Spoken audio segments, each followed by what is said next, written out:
दोस्तों, पितृपक्ष या श्राद्ध पक्ष में रोज गाय को खिला दे। ये एक छोटी सी चीज जन्मों जन्मों के पितृ दोष होंगे दूर। आपके पितृ आपको करेंगे मालामाल। मृत्युदंड पितृ दोष से तुरंत होकर खत्म और आपके घर में पूरे साल भरे रहेंगे अन्य धन के भंडारण और आपके पितरों का आपके ऊपर सदैव रहेगा आशीर्वाद। सबसे पहले आपसे रिक्वेस्ट करते हैं, इस वीडियो को एक लाइक जरूर करें। कमेंट्स बॉक्स में जय श्री विष्णु जय मां लक्ष्मी अवश्य लिखें और चैनल को भी तक सब्सक्राइब नहीं किया तो चैनल को सब्सक्राइब करके पहले जरूर दबाएं और ज्यादा से ज्यादा इस वीडियो को अपने दोस्तों में शेयर करें। दोस्तों, बात कर लेते हैं पितृपक्ष श्राद्ध पक्ष के दिनों में किए जाने वाली गाय से जुड़े कुछ महत्वपूर्ण उपायों के बारे में, जिन्हें आप करते हो तो आपके जन्मों जन्मों के पितृ दोष दूर होंगे और आपके पितर आपसे प्रसन्न होकर आपको मालामाल करेंगे। चलिए शुरू करते हैं। दोस्तों, सनातन परंपरा में गाय, गंगा और गायत्री का बहुत ज्यादा धार्मिक महत्व है। मान्यता है कि गौ माता के शरीर पर 33 कोटि देवी देवताओं का वास होता है। गोमाता की सेवा एवं पूजा करने वाले जातक पर इन सभी देवी देवताओं की कृपा बरसती है। गौ सेवा से न सिर्फ इस जन्म के बल्कि पूर्व जन्म के भी दोष दूर हो जाते हैं। प्रत्येक सुबह जब आपके घर में भोजन बनना प्रारंभ हो तो सबसे पहले बनाई गई रोटी को आपको माता के नाम से निकाल दे और भोजन करने से पूर्व गोमाता को इस रोटी को खिलाए। यदि संभव हो तो काली गाय को खिलाएं। यदि काली गाय ना मिले तो सफेद गाय को भी आप खिला सकते हैं।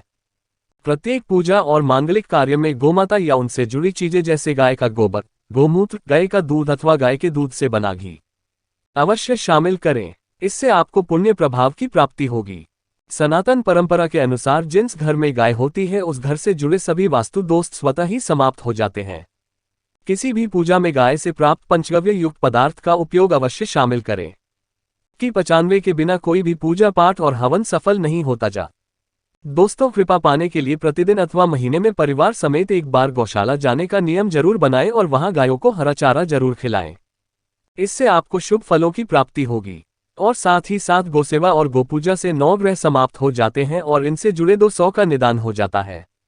गर्मियों में गोमाता को पानी पिलाएं और सर्दी में गोमाता को गुड़ अवश्य खिलाएं। ध्यान रखें कि गर्मियों में गाय को गुड़ ना खिलाएं। अनेक देवी देवताओं को अपने शरीर पर धारण करने वाली गौमाता से जुड़े कई शुभ और अशुभ संकेत भी होते हैं। मसलन गाय का दूध दोहते समय यदि गाय ठोकर मार दे और सारा दूध बिखर जाए तो अपशगुन होता है। यदि कोई यात्रा पर निकल रहा हो और गाय अपने बछड़े को दूध पिलाती सामने आ जाए तो निश्चित रूप से जिस यात्रा के लिए आप निकले हैं वे यात्रा आपके लिए अवश्य ही सफल होगी और वह काम जिसके लिए आप निकले हैं वे अवश्य ही पूर्ण होगा। यात्रा पर जाते समय बाईं ओर गाय की आवाज आना और रात्रि में गाय की होमकार करना भी शुभ होता है।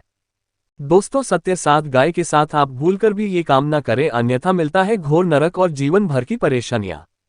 दोस्तों, गाय को राष्ट्रीय पशु बनाए जाने और इन्हें मौलिक अधिकार दिए जाने की बात हो रही है तो सवाल उठता है कि गाय जब भारतीय संस्कृति का अहम हिस्सा है तब भी गाय के साथ लोग खराब व्यवहार कैसे कर लेते हैं। गाय दर दर भटकते रहती है, भरपेट इन्हें चारा तक लोग नहीं देते। गाय जब तक दूध देती रहती है तो उनकी सेवा होती है और जैसे ही दूध देना बंद कर देती है तो लोग इन्हें उनकी किस्मत पर छोड़ देते हैं, सड़कों पर और गलियों में भटकने के लिए। ऐसे में गोवंशी जीवों को कोई डंडे से मारता है तो कोई उन पर पानी डाल देता है। कभी वाहनों से इन्हें धोकर लग जाती है तो कभी बीमार होकर बेचारी एक गाय दम तोड़ देती है।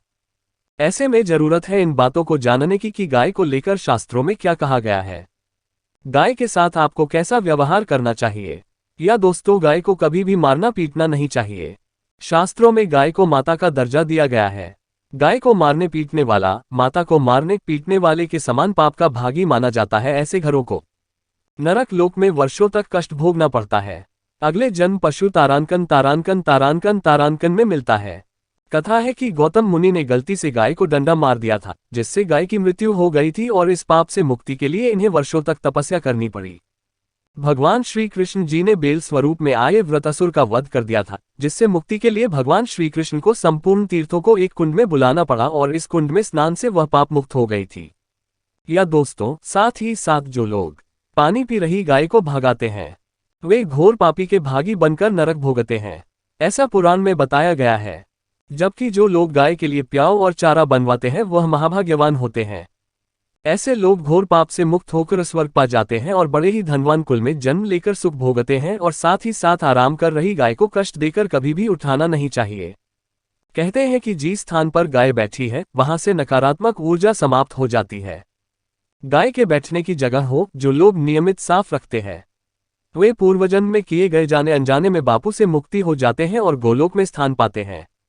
गाय को डंडा मारकर उठाना, पानी डालकर उठाने से मनुष्य पाप का भागी बनता है और अगले जन्म में उसे दर दर भटकना पड़ता है। और साथ ही साथ शास्त्रों में बताया गया है कि गाय का दूध उसके बछड़े के लिए होता है।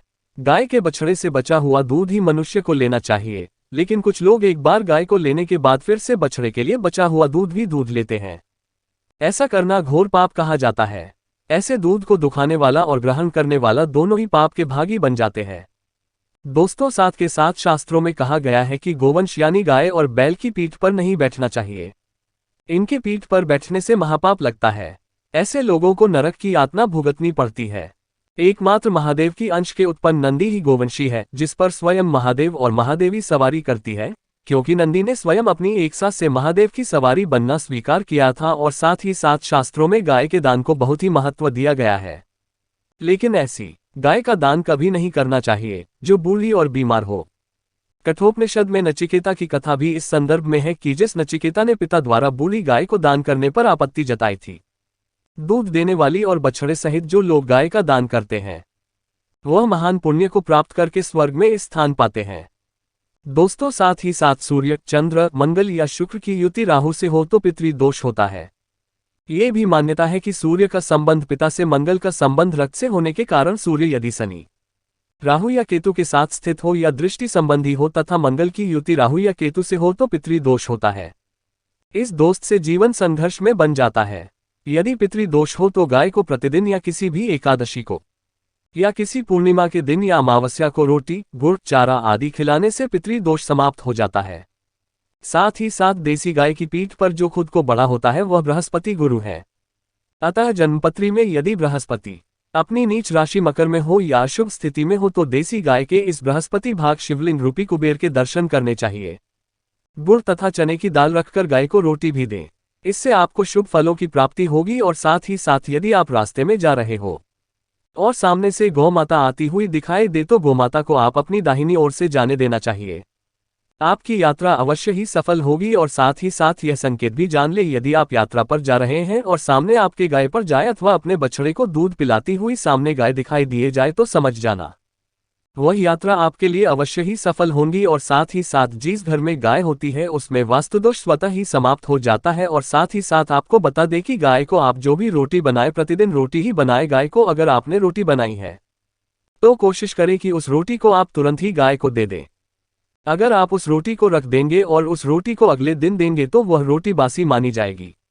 गाय को कभी भी बासी रोटी ना दें, इससे घर में नकारात्मक ऊर्जा वास करती है और जो भी कार्य आपके बनने वाले होंगे वह कार्य भी आपके बिल्कुल भी नहीं बनेगी। इससे आपके घर में हमेशा दरिद्रता का वास रहेगा और आप जिस भी कार्य को करेंगे उस कार्य में आपको हमेशा असफलता ही हाथ लगेंगी। इसलिए कोशिश करें गाय को रोजाना ताज़ी रोटी बनाकर खिलाएं और रोटी को बिल्कुल ना रखें। बासी रोटी गाय को ना दे और साथ ही साथ सड़ी गली चीजें गाय को नहीं खिलानी चाहिए। कि घर में कोई फल है, कोई सब्जी है, सो जाए तो लोग क्या करते हैं, गाय को खिला देते हैं। नहीं, ऐसा नहीं करना चाहिए। ऐसा करने से यदि आप गाय को खिलाते हैं तो और आप पाप के भागी बन जाते हैं। आप बिल्कुल भी सड़ी गली चीजें गाय को ना खिलाएं और साथ ही साथ आप आटे की 11 लोइयां बनाकर उनके ऊपर हल्दी लगाएं। इसके बाद आप उन 11 लोइयों को एक एक करके गाय को खिलाएं। प्रत्येक लोई को खिलाते समय गाय के सींगों पर आप हाथ फेरें, पीठ पर हाथ फेरने, मस्तक पर हाथ फेरें, माता गाय की आप चरणों के स्पर्श करें। या दोस्तों, ऐसा करने से आपके समस्त कार्य बनने लगेंगे। तो दुख का समय चल रहा है वे भी समाप्त होगा।